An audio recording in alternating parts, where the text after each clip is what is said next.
The Book of Luke, chapter 22. The festival of unleavened bread, which is also called Passover, was approaching. The leading priests and teachers of religious law were plotting how to kill Jesus, but they were afraid of the people's reaction.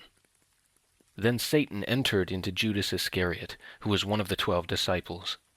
And he went to the leading priests and captains of the temple guard to discuss the best way to betray Jesus to them. They were delighted, and they promised to give him money.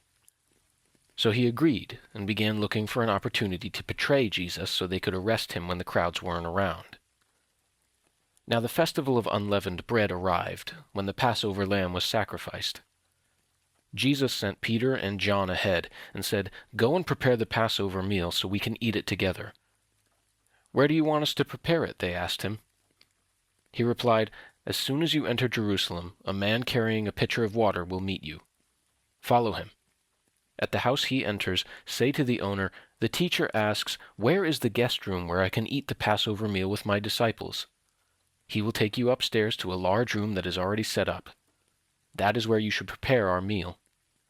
They went off to the city and found everything just as Jesus had said, and they prepared the Passover meal there. When the time came, Jesus and the apostles sat down together at the table. Jesus said, "I have been very eager to eat this Passover meal with you before my suffering begins. For I tell you now that I won't eat this meal again until its meaning is fulfilled in the kingdom of God." Then he took a cup of wine and gave thanks to God for it. Then he said, "Take this and share it among yourselves. For I will not drink wine again until the kingdom of God has come." He took some bread and gave thanks to God for it. Then he broke it in pieces and gave it to the disciples, saying, "This is my body, which is given for you. Do this in remembrance of me." After supper, he took another cup of wine and said, "This cup is the new covenant between God and his people, an agreement confirmed with my blood, which is poured out as a sacrifice for you. But here at this table, sitting among us as a friend, is the man who will betray me. For it has been determined that the Son of Man must die. But what sorrow awaits the one who betrays him?" The disciples began to ask each other which of them would ever do such a thing. Then they began to argue among themselves about who would be the greatest among them. Jesus told them, "In this world the kings and great men lord it over their people, yet they are called friends of the people. But among you it will be different. Those who are the greatest among you should take the lowest rank, and the leader should be like a servant. Who is more important, the one who sits at the table or the one who serves? The one who sits at the table, of course. But not here. For I am among you as one who serves. You have stayed with me in my time of trial, and just as my Father has granted me a kingdom, I now grant you the right to eat and drink at my table in my kingdom.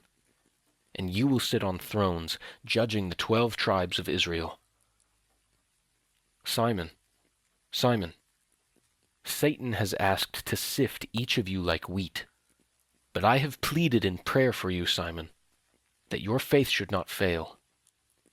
So when you have repented and turned to me again, strengthen your brothers." Peter said, "Lord, I am ready to go to prison with you, and even to die with you." But Jesus said, "Peter, let me tell you something. Before the rooster crows tomorrow morning, you will deny 3 times that you even know me."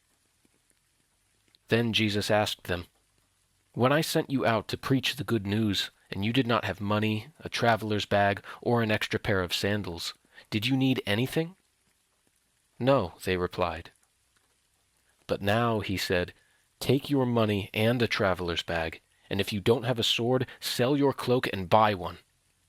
For the time has come for this prophecy about me to be fulfilled. He was counted among the rebels. Yes, everything written about me by the prophets will come true." "Look, Lord," they replied, "we have 2 swords among us." "That's enough," he said. Then, accompanied by the disciples, Jesus left the upstairs room and went as usual to the Mount of Olives. There he told them, "Pray that you will not give in to temptation." He walked away about a stone's throw and knelt down and prayed, "Father, If you are willing, please take this cup of suffering away from me. Yet I want your will to be done, not mine." Then an angel from heaven appeared and strengthened him. He prayed more fervently, and he was in such agony of spirit that his sweat fell to the ground like great drops of blood. At last he stood up again and returned to the disciples, only to find them asleep, exhausted from grief. "Why are you sleeping?" he asked them. "Get up and pray so that you will not give in to temptation." But even as Jesus said this, a crowd approached, led by Judas, one of the 12 disciples. Judas walked over to Jesus to greet him with a kiss.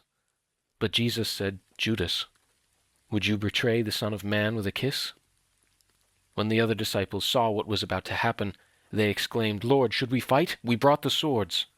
And one of them struck at the high priest's slave, slashing off his right ear. But Jesus said no more of this, and he touched the man's ear and healed him. Then Jesus spoke to the leading priests, the captains of the temple guard, and the elders who had come for him. "Am I some dangerous revolutionary," he asked, "that you come with swords and clubs to arrest me? Why didn't you arrest me in the temple? I was there every day. But this is your moment, the time when the power of darkness reigns." So they arrested him and led him to the high priest's home. And Peter followed at a distance. The guards lit a fire in the middle of the courtyard and sat around it, and Peter joined them there. A servant girl noticed him in the firelight and began staring at him. Finally she said, "This man was one of Jesus' followers." But Peter denied it. "Woman," he said, "I don't even know him." After a while someone else looked at him and said, "You must be one of them."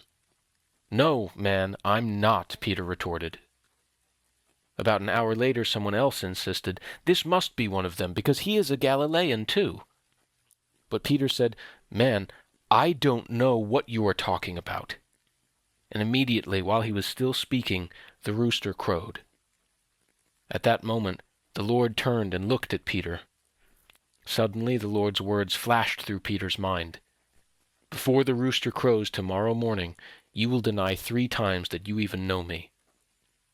And Peter left the courtyard, weeping bitterly. The guards in charge of Jesus began mocking and beating him. They blindfolded him and said, "Prophesy to us! Who hit you that time?" And they hurled all sorts of terrible insults at him. At daybreak, all the elders of the people assembled, including the leading priests and the teachers of religious law.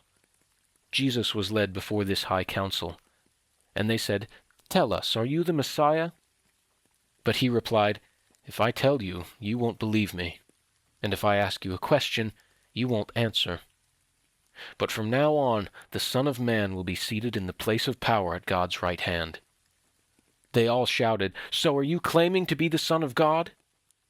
And he replied, "You say that I am." "Why do we need other witnesses?" they said. "We ourselves heard him say it."